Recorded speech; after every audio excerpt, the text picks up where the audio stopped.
It is about 1 p.m. Pacific Daylight Time in San Jose as I record this, and it is probably in the night in Israel, and we are seeing some horrific videos coming through about the amount of destruction, the damage that has been wrought by the Hamas terrorists. I'm going to just show you one small video, and after that we will take a look at where things stand right now.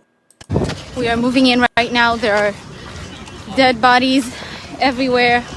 The ground is burned. There are crashed cars. You can see in the bus station the clothes of the people taken by the terrorists. Right across the street, a completely destroyed house. You can see around me cars parked, absolutely destroyed. Right behind me there is the breach in the fence from which the terrorists came through. The terrorists came into the village and burnt down everything in sight. Trucks used to get supplies to the people who live here. This is a house that was completely burnt down by terrorists. There's a siren that sounded right now. We're taking cover. There's been another siren. We've been instructed to stay down. This is just one kibbutz, one city, and there are many such cities. In fact, there are some places where almost 10% of the population has been wiped out. This is a very serious situation, and I will not be surprised if Israel says we're going to take out each and every one of the Hamas people. How they are going to do it, how they are going to separate the innocent people from the terrorists is a problem, is a challenge for them, and I'm sure that's something that we'll be able to track in the days and weeks to come. But let us now take a look at how things are shaping up outside Israel as pressure mounts on both sides and where people are taking. For example, they have some latest information from United Arab Emirates, which has told Syria to lay off of this conflict. And this is very, very important because United Arab Emirates is now taking a leadership position in support of Israel, and something that is very rare. You know, most Arab countries align with the Muslims and they do not want to align with somebody who's not a Muslim. This is a welcome move on part of United Arab Emirates to align with Israel, and they have also told Syria, hey, lay off.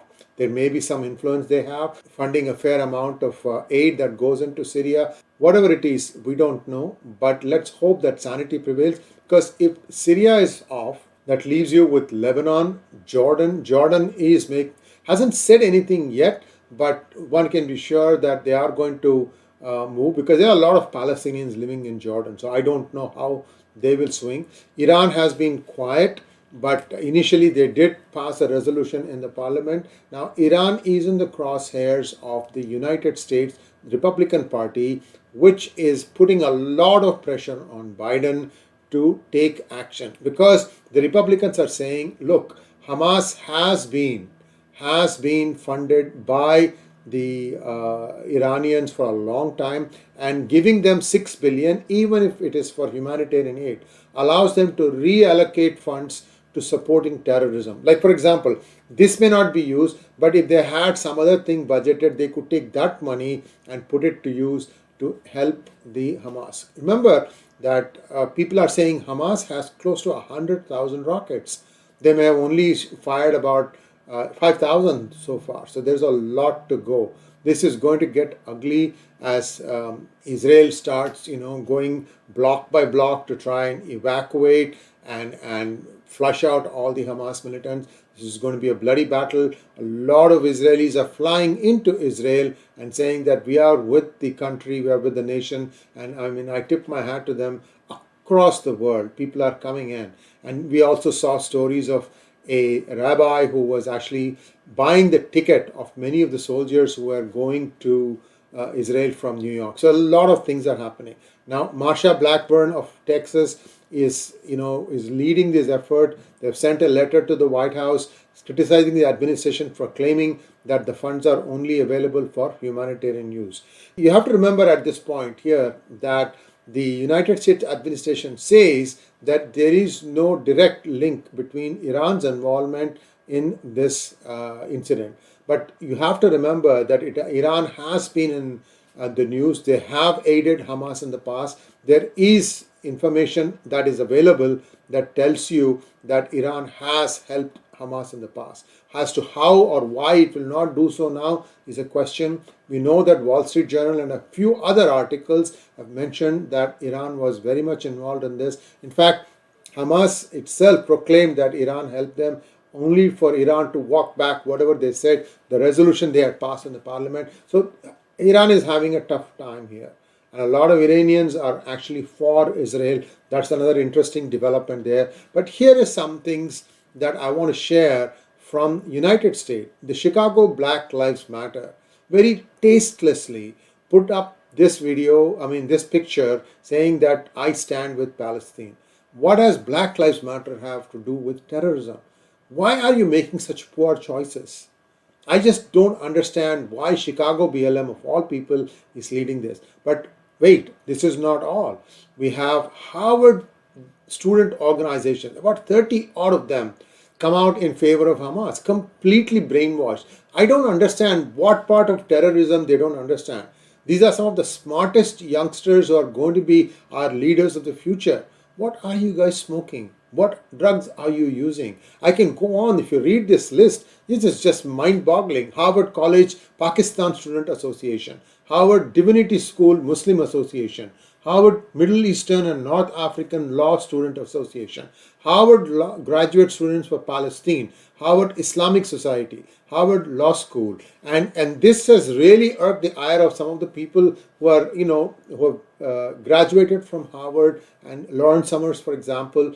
They are getting a huge backlash. They are saying, "What the heck are you guys doing?" The statement doesn't even mention the brutal terror attack by Hamas on Israeli civilians. There is a serious amount of whitewashing of brains that has taken place in many of the campuses across the United States. They need to be really told the truth. I don't know when that's going to happen. You're seeing all these situations, like some of these people are either dead or have been taken hostage. We don't know what is going to happen. And we also know that in India, 𝗤𝙗𝙗 Muslim University showing some very bad judgment, and they came out in support of Palestine, saying that we stand with Palestine. Well, some things are going to be acted upon, and the 𝙒𝙗𝙗 𝗤𝙗𝙗 administration has booked 4 students of the 𝗤𝙗𝙗 Muslim University for taking out a march in the campus, and all of them have had FIRs filed against them. Allahu Akbar slogans were sound. Now, this is not the only thing. I'm going to share one more information. This is going to really go to the gut. Students at these premier institutions don't even get the basics that Palestinian territory, Israeli occupation, Hamas terrorist activities are not in the same continuum.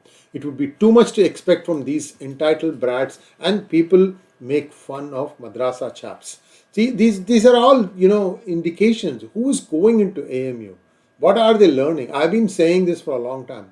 Whatever is being taught in madrasas has to be regulated. It has to be something more constructive. Not about their religion, not about Kafirism, not about everything. It needs to be really brought on par with what would be acceptable in a normal school. Because I'm hearing also that some kids don't even go to normal schools. They just go to madrasas. Because whatever you're seeing, whatever violence that has been wrought in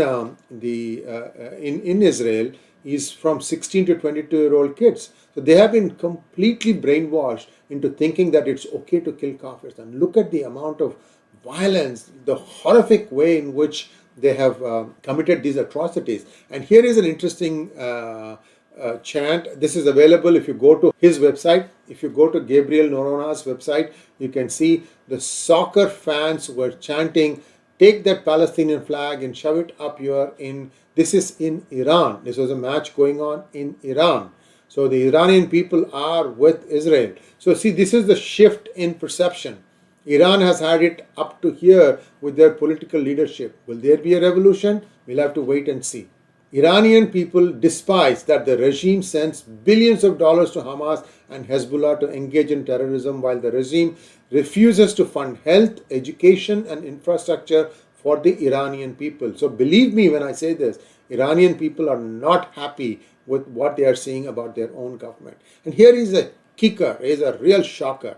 Yuvan Shankar Raja is the son of Ilayaraja, and he has had some differences. He is now converted to Islam. That's fine. This is his third wife, Zafrun Nisha. And look at some of the posts that she has put out. These are people, stomping on the Israeli flag. And here she talks about to Indian fascists, supporters and so-called Sanghis who are so happy about Israel bombing Palestinian only because they hate the principle of one God in Islam, or rather monotheism. Know that Muslims worship the same God of the Jews, and Orthodox Judaism followers are also strictly monotheistic, and Judaism vehemently, that's a mistake, spelling mistake, opposes idol worship. In fact, you can Google about the stories Cow of the Jews and Red Hefner. Zafrun needs to understand, she has grown up in India, born and brought up in India. Everybody has the right to practice their religion, and you have no right to criticize or poke fun at other religions. She takes pot shots at Christianities too. The Christians supporting Israel on my page thinking Palestine is an Arab Muslim country. Well, Palestine is the birthplace of Jesus, PBUH. I don't know what PBUH is. I'm sure you guys know.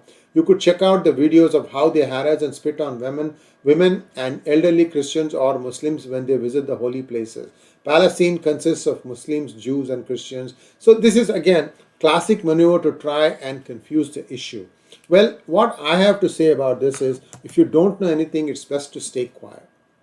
I am hearing that she has taken down these posts since. This was on Instagram.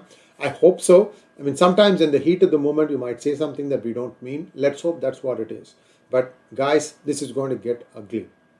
And it is our endeavor to show you what is happening on both sides. Now, what I'm hearing from various sources is that the complete blockade of Gaza has started. No food, no water, no electricity. So if you don't have electricity, one of the things that these Hamas terrorists said was that if Israel doesn't, listen to our demands, we're going to start publicly showing beheading of the prisoners we have. Well, if there is no internet, there is no power, what are you going to do?